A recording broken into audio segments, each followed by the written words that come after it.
দর্শক মণ্ডলী আসসালামু আলাইকুম। গ্রিন আর্কিটেক্টের পক্ষ থেকে আমি ইঞ্জিনিয়ার টুটুল আপনাকে অনেক অনেক অভিনন্দন এবং শুভেচ্ছা জানিয়ে আজকে একটা নতুন ভিডিও আপনার মাঝে উপস্থাপন করার চেষ্টা করব। দর্শক মণ্ডলী, ঈদের কারণে আমি 3-4 দিন আপনাদেরকে ভিডিও উপস্থাপন করতে পারি না আপনাদের সামনে। তো আজকে থেকে শুরু করলাম ইনশাল্লাহ, আবার নতুনভাবে আপনাদের মাঝে এসেছি ইনশাল্লাহ। নতুন নতুন ভিডিও, নতুন নতুন আইডিয়া নিয়ে আপনাদের মাঝে আমি প্রতিনিয়ত উপস্থাপন করার চেষ্টা করব। তো দর্শক মণ্ডলী, আপনারা আমাদের জন্য দোয়া করবেন। আপনারা জানেন যে আমি সামাজিক কাজ করতে অনেক পছন্দ করি, বিশেষ করে গাছ লাগাইতে পছন্দ করি।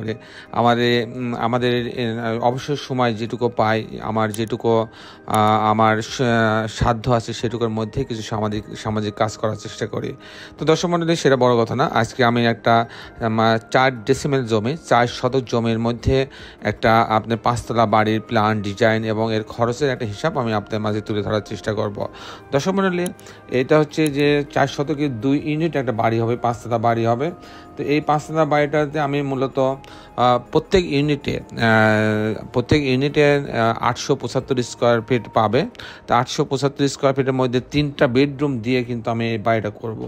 3টা বেডরুম দিয়ে আমি এই বাড়িটা করব। তো দর্শক মণ্ডলী, আমি এই বাড়িটার প্রথমে আর্কিটেকচারাল ড্রয়িং দেখাবো, তারপর এই ধরনের বাড়ি নির্মাণ করতে কেমন টাকা খরচ হয় তার একটা খরচের হিসাবও আমি আপনার মাঝে তুলে ধরার চেষ্টা করব। দর্শক মণ্ডলী, এই বাড়িটা করতে 5তলা কমপ্লিট করতে 2 ইউনিট 5তলা কমপ্লিট করতে মোট 10টা ইউনিট হবে। তাতে আপনার মোটামুটি 1.5 কোটি টাকা হইলে এরকম একটা বাড়ি করা সম্ভব। 1.5 কোটি টাকার মধ্যে 4 শতক জমিতে আপনার একটা 5তলা বাড়ি সম্পূর্ণ কমপ্লিট করা সম্ভব কীভাবে সেটা আমি দেখানোর চেষ্টা করব। দর্শক মণ্ডলী, আমি ইঞ্জিনিয়ার টুটুল আছি আপনার সঙ্গে। আমি আবারও আপনাদের সবাইকে ঈদ মোবারক জানাচ্ছি। আসুন এই ভিডিওটির আর্কিটেকচারাল ড্রয়িংটা আপনার মাঝে তুলে ধরি, তারপর খরচের হিসাবটাও আমি তুলে ধরার চেষ্টা করব। তো দর্শক মণ্ডলী, আসুন উপভোগ করি। প্ল্যানটা এরকম আপনারা দেখতে পাচ্ছেন যে গ্রাউন্ড ফ্লোরটা সামনের দিকে পুরোটা গ্যারেজ থাকবে এবং পিছনে 2টা ইউনিট থাকবে, ছোট ইউনিট থাকবে এবং ফার্স্ট ফ্লোর এবং টিপিক্যাল ফ্লোরে এসে 2টা ইউনিট হবে। 2টা ইউনিট কীভাবে হচ্ছে, এখান থেকে 875 স্কোয়ার ফিট। এখানে যখন এই দরজে ঢোকার পর একটা শেড ডাইনিং পাচ্ছে, এখানে একটা ড্রয়িং আছে বেশ বড়, এখানে একটা বেডরুম আছে। বেডরুমটা এখানে একটা কমন টয়লেট আছে। এই বেডরুমের সঙ্গে একটা বারান্দা, একটা বারান্দা আছে, কার্ভ টাইপের বারান্দা আছে। এখানে একটা কিচেন আছে আর এখানে একটা বেডরুম আছে। এই বেডরুমের সাথে বাথরুমটা অ্যাটাচ করা হয়েছে, এর সঙ্গে একটা এল টাইপের বারান্দা আছে। এখানে একটা বেডরুম আছে, এর সঙ্গে একটা বারান্দা আছে, ক্যাবিনেট আছে এবং এই বাথরুমটা অ্যাটাচ করা আছে। তো দর্শক, আমি যদি আরেকবার দেখাই এই জিনিসটা, যে এখান থেকে ঢোকার পরে সে একটা ডাইনিং পাচ্ছে, ডাইনিং সাথে একটা কিচেন আছে, এখানে কমন টয়লেট আছে, এটা একটা ড্রয়িং রুম আছে বেশ বড়, এর সঙ্গে একটা বেডরুম আছে, এই বেডরুমের সাথে বারান্দা আছে। আর এখানে একটা বেডরুম, এর সাথে এল টাইপের একটা বারান্দা আছে, একটা টয়লেট অ্যাটাচ করা আছে এবং এখানে এই বেডরুমের সঙ্গে এই বারান্দাটা আছে এবং এটা ক্যাবিনেট এবং এই বাথরুমটা অ্যাটাচ করা আছে। এই হচ্ছে মোটামুটি 3টা বেডরুম কীভাবে সাজানো হয়েছে সেটা আমি আপনার মাঝে উপস্থাপন করার চেষ্টা করলাম। যদি আমি বাম সাইডে আসি তাহলে একই রকম করে সাজানো হয়েছে। তো দর্শক মণ্ডলী, এখন আমি দেখাবো যে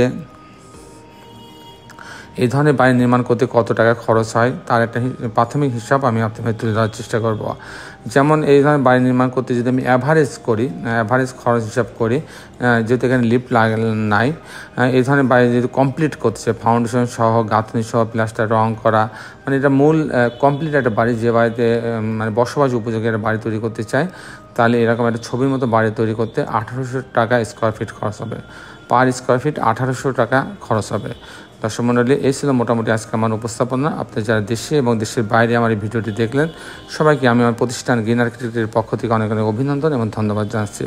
দর্শক মণ্ডলী, শেষের বেলায় একটি কথা, আসুন আমরা সবাই আমাদের প্রতিবেশীদের খবর নেওয়ার চেষ্টা করি, তারা কেমন আছে, তাদের ভালো আছে কিনা, তারা স্কুলে যাচ্ছে কিনা, তারা অসুস্থ কিনা, এই খবরগুলো আমরা নিতেই পারি। আমাদের সামান্যিত প্রচেষ্টায় একজনের মুখে হাসি ফুটতে পারে।